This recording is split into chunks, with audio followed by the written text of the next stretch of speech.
Hindi naman gobyerno ang kalabang ko dito. Mga mas samang tao ang kalabang ko dito. Kaya alam ko ang galaw nila. Sa Mindanao, pinaliparan na ako ng drone. Alam ko naman na sila yun. Hindi lang sila makakapasok doon sa kung saan ako naroon. Mainit na update sa kaso ng mga nawawalang sabongero. Isa sa mga pulis na matagal nang iniimbestigahan, tuluyan ng nakakulong. Pero ang mas nakakagulat, hindi lang siya basta sangkot, kundi siya mismo ang tinuturo bilang tirador ni Atong Ang. Isang alagad ng batas na dapat nagpoprotekta sa tao, ngayon ay sinasabing mismong naging kasangkapan ng sindikato. Paano umabot sa ganito ang isang pulis na dapat ay nasa panig ng hustisya? At mas lalo pang kumulo ang usapan nang maalala ng publiko ang pahayag noon ni dating PNP Chief Nicolas Torre na everyone is protected. Isang linya na ngayon ay binabalikan ng lahat, lalo na't siya mismo'y sinibak na sa pwesto. Kung mismong pinuno ng kapulisan ang natanggal sa gitna ng iskandalo, kanino pa nga ba tayo aasa para sa hustisya? May maaasahan pa ba ang Patidongan Brothers sa hanay ng kapulisan, lalo na ngayon na wala na si Torre? Nagsimula ang lahat nang may lumantad na isang taong nagpakilalang whistleblower na si Dondon Patidongan. Sa kanyang pahayag, hindi lang mga tauhan ng iligal na sabong ang nasa likod ng pagkawala ng mga sabonggero. Mas mabigat pa, mismong ilang pulis daw ang kasabwat. Pinangalanan pa niya ang dalawang opisyal na si Patrolman Roy Navarrete at Staff Sergeant Daryl Paghangaan. Para sa maraming Pilipino, nakagugulat ang revelasyong ito.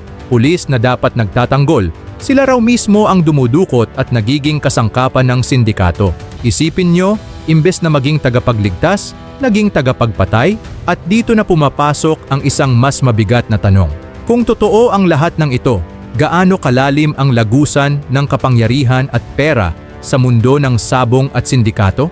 Dahil kung mismong alagad ng batas ang ginagamit, ibig sabihin ba nito'y may mas mataas pang naguutos sa kanila? Pero teka, hindi lang pangalan ng mga pulis ang lumitaw. Sa bawat piraso ng kwento, mas lalong lumilinaw kung sino ang target ng kanilang operasyon. At doon papasok ang pangalang Ricardo Jun Lasco. Sino nga ba si Ricardo Jun Lasco? Para sa ilan, isa lang siyang pangalan na nadawit sa mundo ng online sabong. Pero sa loob ng industriya, malaki ang impluwensya niya. Isa siyang master agent, ibig sabihin, hawak niya ang malaking porsyento ng operasyon at daan-daang sub-agent ang nasa ilalim niya. Malaki ang kita, malakas ang koneksyon, at higit sa lahat, marami ang umaasa sa kanya. Pero sa isang larong pinapaikot ng pera at kapangyarihan, ang impluwensya ay hindi lang kayamanan, isa rin itong panganib. Dahil kapag nagiging sagabal ka sa interes ng mga mas malalaking tao, para kang nakapila sa listahan ng mga nais patahimikin. Ayon sa mga ulat, Agosto 30, 2021, isang araw na hindi makakalimutan ng pamilya Lasco. Sa kanilang tahanan sa San Pablo, Laguna, biglang sumulpot ang ilang armadong lalaki. Walang pasabi, walang takot, harap-harapan nilang dinukot si Jun sa mismong harap ng kanyang asawa at mga anak. Walang nagawa ang pamilya, kundi ang manlumo habang nakikita ang kanilang haligi ng tahanan na sa pilitang isinakay at dinala ng mga hindi kilalang tao. At dito na muling lumitaw ang pangalan ni Police Staff Sergeant Daryl Paghangaan. Ayon sa mga testigo, isa siya sa mga armadong nandoon sa mismong bahay ng mga Lasco. Mula noon, si Jun ay parang bula na naglaho. Walang tawag, walang text, walang balita. Ang iniwan, isang pamilya na wasak at isang tanong na paulit-ulit na bumabalot sa kanila. Ano na ang nangyari kay Jun? Mas masakit pa, ayon sa mga pahayag ng ilang saksi, matapos dukutin si Jun, hindi na siya umabot ng buhay. Pinaslang daw siya at itinapon ang kanyang katawan sa palaisdaan sa Taal. Kung si Jun Lasco lang sana ang nawala, baka maituring itong isang isolated case. Habang lumalabas ang mga pangalan sa investigasyon, isang bagay ang lalong ikinagulat ng publiko. Ang isa sa mga pangunahing itinuturong tirador ng sindikato ay mismong alagad ng batas, Police Staff Sergeant Daryl Paghangaan. Isipin niyo, isang pulis na nanumpang maglingkod at magprotekta sa taumbayan, ngayon ay tinuturo bilang tauhan ni Atong Ang. Imbes na maging sandigan ng mamamayan, siya raw mismo ang naging kasangkapan ng karahasan. Ang tanong ng lahat, bakit? Ayon sa mga ulat, hindi lang basta nakisangkot si Paghangaan. Siya raw mismo ang kasama sa pagdukot kay Ricardo Lasco. At higit pa, Posible ring may kinalaman siya sa iba pang pagkawala ng mga sabungero. Kung totoo ito, malinaw na hindi lang maliit na papel ang ginampanan niya. Isa raw siyang aktibong braso ng sindikato. At dito na pumapasok ang mas malawak na larawan. Dahil kung kaya ni Atong Ang na mag-utos, hindi lang sa mga tauhan ng sabungan, kundi pati sa ilang miyembro ng pulisya, ano ang ibig sabihin nito? Ibig sabihin, ang impluwensya niya ay hindi lang umiikot sa mga mesa ng sugal, kundi umaabot hanggang sa mismong institusyon na dapat lumalaban sa krimen. Kaya hindi maiwasang magtanong ang publiko hanggang saan ang kaya ng pera at kapangyarihan. Kung may kakayahan kang pasunurin ang ilan sa mga tagapagtanggol ng batas, sino pa ba ang makakakalaban sa iyo? Dahil sa bigat ng mga paratang, ipinatawag ng Senado sina Police Staff Sergeant Daryl Paghangaan at Atong Ang. Ang inaasahan ng publiko, matinding pagbubulgar ng katotohanan. Ang nakuha, isang palabas ng pagtanggi at pagsisinungaling. Harap-harapan silang tinanong ng mga senador, may koneksyon ba sila sa isa't isa? Ang sagot ng dalawa, parehong matigas na pagtanggi. Wala raw silang ugnayan. Wala raw silang alam sa operasyon ng isa't isa. Para silang dalawang estranghero na biglang ipinasok sa iisang kwento. Pero hindi kumbinsido ang mga senador. Habang patuloy ang pagtatanong, nagkakanda sa lungatan ang kanilang mga sagot. Ang detalye ni Paghangaan, hindi tugma sa bersyon ni Atong Ang.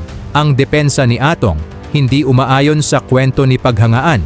Para bang parehong nagtatakip ng mata, umaasang malulusutan ang sitwasyon sa pamamagitan ng paulit-ulit na pagtanggi. At dito na nagiging malinaw sa lahat, may tinatago sila.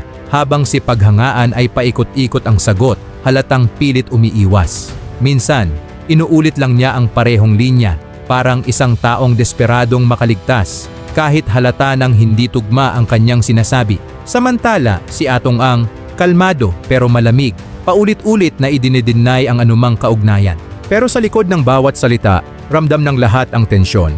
Ramdam na may mga piraso ng katotohanang ikinukubli. Ang mas nakakapagtaka, bakit ganun na lang kaingat ang kanilang pagtanggi? May mas malalaking pangalan pa bang nasasangkot na pilit nilang pinoprotektahan? At kung akala ng lahat dito na matatapos ang lahat, nagulat ang publiko sa sumunod na nangyari. Dahil matapos ang Senate hearing, bigla na lang naglaho si Paghangaan na parang bula. Pagkatapos ng Senate hearing na puno ng pagtanggi at palusot, inasahan ng lahat na haharap si Daryl Paghangaan sa mas matinding investigasyon. Pero ang nangyari, isang nakakagulat na twist, bigla siyang naglaho. Ang tanong ng lahat, paano nakatakas ang isang tao na nasa gitna ng pinakamainit na kaso sa bansa? Dito na nagsimulang dumami ang haka-haka. May mga nagsasabing baka raw pinatago siya ng mga makapangyarihang personalidad, mga taong may interes na hindi siya makapagsalita, para bang inilagay siya sa isang ligtas na lugar, malayo sa mata ng media at investigador hanggang lumamig ang issue. Pero may mas madilim na teorya. May ilan namang naniniwala na baka tinanggal na siya mismo ng sindikato dahil sa mundo ng iligal na sabong, kapag nagiging pabigat ka sa operasyon, hindi ka ligtas. Kahit patauhan ka nila, pwedeng mismong kakampi mo ang unang tatapos sa'yo.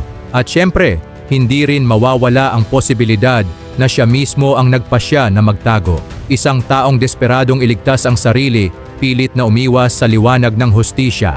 Ang problema, habang siya ay nawawala, lalo lang lumalaki ang galit ng publiko at ang bigat ng ebidensya laban sa kanya. Habang mas dumadami ang tanong, mas lumalalim din ang takot. Kung nagawa nilang itago o patahimikin ng isang pulis, paano pa ang mga ordinaryong mamamayan na naghahanap ng hustisya? Habang patuloy ang mga haka-haka sa pagkawala ni Paghangaan, walang nakakaalam kung buhay pa ba siya o kung tuluyan ng tinapos ng sindikato ang kanyang katahimikan. Pero sa gitna ng lahat ng ito, isang hindi inaasahang eksena ang yumanig sa publiko. Bigla siyang lumitaw, at hindi lang basta lumitaw, sumuko siya sa kanyang mga kabaro. Isang pulis na dati itinuturong tauhan ng sindikato, ngayoy kusang lumakad pabalik sa kamay ng batas. Para sa marami, hindi ito basta simpleng desisyon. Bakit siya susuko matapos ang matagal na pagtatago? Ano ang nagtulak sa kanya? Ayon sa ilang komento, baka raw hindi na niya kinaya ang bigat ng kanyang konsensya. May ilan ding nagdududa, baka hindi talaga konsensya ang nagtulak sa kanya, kundi presyon mula sa mas malalakas na puwersa. Baka pinilit siyang sumuko para malinis ang pangalan ng iba pang mas malalaking personalidad na hindi pa nadadamay sa kaso. Anuman ang dahilan, ang kanyang pagbabalik ay nagmarka ng panibagong kabanata sa investigasyon.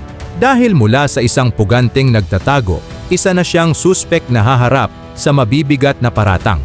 At dito, mas lalo nang tumindi ang interes ng publiko. Dahil kung nagbalik na siya, panahon na para marinig ang buong kwento.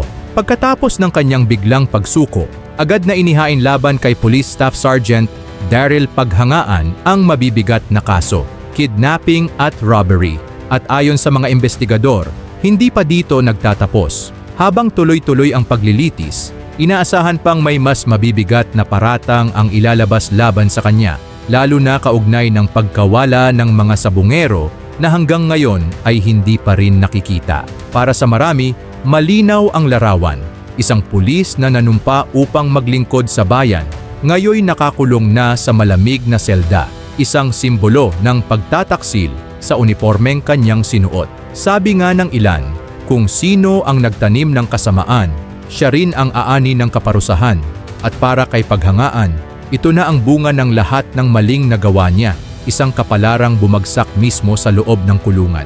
Pero mas malalim pa ang epekto nito. Ang kaso ni Paghangaan ay hindi lang tungkol sa isang pulis na naligaw ng landas. Isa itong salamin ng mas malaking sugat sa ating lipunan, kung paano ang pera at kapangyarihan ay kayang pumasok sa loob mismo ng mga institusyon na dapat ay tagapagtanggol ng tao.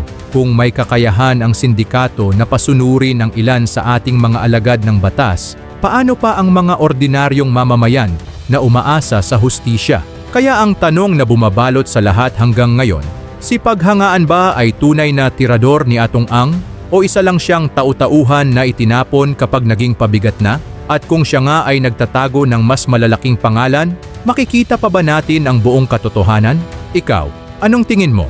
Talaga bang may kinalaman si Paghangaan sa pagkawala ni June Lasco at ng iba pang sabungero o siya lang ang naging sakripisyo para mailigtas ang mas makapangyarihang nasa itaas? I-comment mo ang sagot mo sa ibaba. Dahil dito, malinaw ang isang bagay. Sa mundong ginagalawan ng pera, kapangyarihan at takot, ang tanong ng hustisya ay nananatiling bukas hanggang ngayon.